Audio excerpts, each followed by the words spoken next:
Caríssimos irmãos e irmãs, que a paz do Mestre Jesus possa estar com todos. Como libertar o espírito para aquele que trava conhecimento com a espiritualidade, com o mundo espiritual? Esta vontade, ou este pensamento, ou esta pergunta sempre vão se realizar. Como eu vou libertar o meu espírito? Se falam tanto que eu preciso libertar o meu espírito, como é que eu vou fazer isso? Numa encarnação eu consigo? Não vai conseguir. Numa encarnação você não consegue. Jesus colocava que todas as pessoas precisam adquirir a humildade e o pensamento de não serem infalíveis. Porque quando você não tem a humildade, você coloca a presunção do seu lado. E quando você pensa que é infalível, você aumenta esta presunção para o autoritarismo.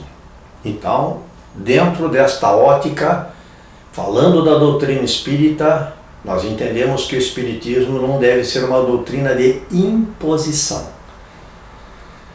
Nós vamos impor o nosso pensamento espiritual e você vai salvar-se. Não, não podemos pensar desta maneira e nem colocar as coisas deste jeito. Porque cada um tem o seu tempo de entendimento. Cada um tem a sua temperatura de fervura. Nós não podemos colocar um ensinamento linear e imaginar que todas as pessoas vão entender ao mesmo tempo, com a mesma profundidade, pensamentos religiosos. Quando se catequizam pessoas a respeito de um assunto religioso, cria-se um pensamento impositivo. E catequizar é colocar o quê? Normas, dogmas, medo. Se você não fizer desta maneira, você não vai alcançar a salvação. Os espíritos, os seus guias espirituais, o seu protetor, não vão estar junto com você. Então, Deus não vai permitir a sua elevação espiritual se você não fizer desse jeito que nós estamos aqui colocando. Não é assim. Sempre que formos por este caminho, estamos indo por um caminho total e completamente difuso. Porque a doutrina religiosa, ela não deve ser linear.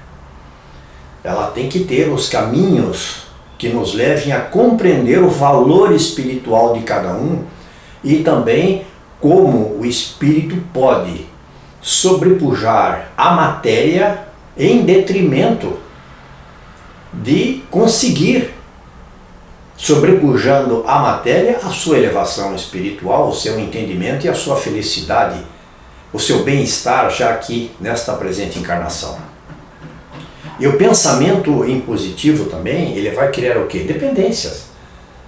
Se eu não for à missa, ou se eu não for na casa espírita, se eu não for à palestra, se eu não for tomar a água fluidificada, ou a água benta que seja, enfim, eu estou em pecado. Essas dependências fazem com que a pessoa comece a frequentar, seja lá o que for, por medo. E o medo não é o melhor caminho, nunca foi, para você revelar o seu lado espiritual, religioso, científico, seja lá o que for, o filosófico. Então, este é um caminho difuso, como colocamos aqui. Quando houve a transposição do espiritismo da França para o Brasil, ele encontrou aqui um país, o espiritismo encontrou no Brasil um país profundamente católico. E ainda é um país essencialmente católico, apesar de nós espíritas sermos a maior nação espírita do planeta, com mais de 3.800.000 seguidores aqui no Brasil. Mas por isto, por exemplo, o passe a água fluida ou fluidificada, os guias espirituais foram incorporados de certa maneira na nossa doutrina, assimilando comportamentos da Igreja Católica, não é? Que tinha água benta, santos que eram os protetores, bênçãos com as mãos impostas. Havia uma similaridade dentro desta ótica que nós estamos colocando aqui. A doutrina espírita, ela tem que ser ensinada através do Evangelho. Evangelho segundo o Espiritismo de Allan Kardec. Como um pensamento libertador. Ela tem que ir na raiz do espírito em questão e, através das orientações do Evangelho, colocar aquele que está querendo aprender numa posição de entendimento das noções que Jesus queria passar através dos seus ensinamentos espirituais. O Evangelho ele é um manual de orientações, de pensamentos, comportamentos, como dissemos, para que você possa ter uma libertação espiritual sem imposição. Você precisa pensar por você mesmo. É isto. Agora eu entendi. E quando você compreende, aceita, sem a imposição religiosa, você deixa de ter medo e passa a sentir o prazer de fazer aquilo. Jesus clamava aos seus seguidores que aprendessem a pensar para que atingissem o objetivo espiritual, que eles entendessem os céus. Venha a nós o vosso reino. A frase da oração do Pai Nosso, ela quer dizer: venha a nós o conhecimento e o entendimento da vida espiritual, para que eu possa libertar o meu espírito e entender os propósitos do Criador, para que eu possa me unir a Ele. Venha a nós o vosso reino, é vir até nós este conhecimento que nós precisamos para entender Deus. Então, voltamos ao Evangelho como um manual de orientações espirituais para que o espírito possa ir libertando-se de dogmas, não é? De medo, como nós falamos, de normas que foram criadas, impositivas, não apenas nesta encarnação, mas em encarnações passadas. Muitas pessoas não querem chegar perto de uma igreja. Por quê? Porque tem lá no íntimo da sua alma a lembrança negativa daquilo que foi a religião para eles. Ensinar espiritismo para as crianças, por exemplo, deve ser um requisito para termos uma juventude sadia. As casas espirituais, as casas espíritas precisam abrir espaço urgentemente para as crianças, ensinar a estas crianças o Evangelho, para que elas possam, desde pequenininhas, entenderem estas orientações que vão deixá-las depois na juventude e na vida adulta com mais confiança, para que possam ter entendimento do que vieram fazer aqui. Uma juventude sadia, uma infância sadia, vai ter um adulto sadio, uma família que esses adultos depois vão compor dentro da religião. Ele vai seguir o mesmo caminho que seguiram com ele. E desta maneira nós entendemos que os pais têm um papel fundamental no mundo de hoje para revelarem para as crianças que Jesus está com elas, que o Mestre está com elas.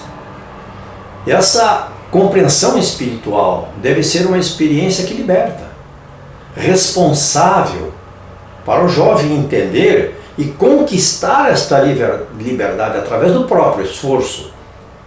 Porque se não entendermos que a nossa ascensão espiritual, a nossa libertação espiritual só virá através do nosso esforço, nós estamos indo no caminho contrário.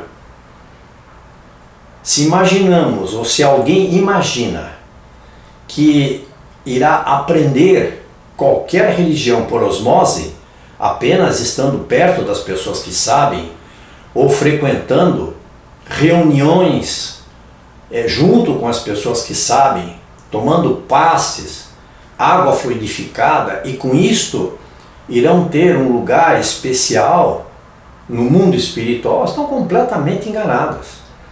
Ou você toma o seu cajado e começa a caminhar pelas próprias pernas, ou vai ficar para trás. Não tem outra saída. Começa na criança o estímulo de ensinar a pensar. Nós precisamos chegar ao mundo adulto sabendo como pensar, como raciocinar em termos espirituais. E esta criança precisa entender esse estímulo para que na espiritualidade seja corriqueira. A espiritualidade de um modo de muito entendimento, seja para ela no mundo, quando jovem, não é? E depois quando adulto, é muito simples, um entendimento muito simples. E aí, como depois nós iremos ensinar essas crianças quando elas crescerem sem um pensamento religioso? Sem um pensamento místico de apenas ensinar que Deus está no céu e Jesus nasceu numa manjedoura quando chega o Natal. E ponto. Passou o Natal, é o coelho. E aí, e depois? Vou poder chegar em Deus? Um dia essa criança vai ser um adulto, não é? E ele vai ter esse tipo de pensamento. Eu vou poder chegar em Deus? Como vou entender Jesus e os seus ensinamentos? E para quê? Eu tenho que entender estes ensinamentos de Jesus. Porque eu devo ser bom. Todo ensinamento deve ter um propósito. Revelar o Espírito deve conter este propósito. Claro, um propósito claro para quem aspira libertar para conquistar. Desta maneira, afirmamos que a libertação do nosso espírito e o entendimento é um processo que começa em toda a encarnação, com a infância, com a juventude e o mundo adulto. Por isso, meus queridos irmãos, nós colocamos a urgência em se entender e estudar o Evangelho segundo o Espiritismo, ou o Evangelho, ou seja, o livro que você adote. Estude. Estude para poder elevar o seu espírito para esta libertação de entender o mundo espiritual. Queridos irmãos, é o que nós tínhamos para conversar sobre como libertar o espírito. Muito obrigado a todos.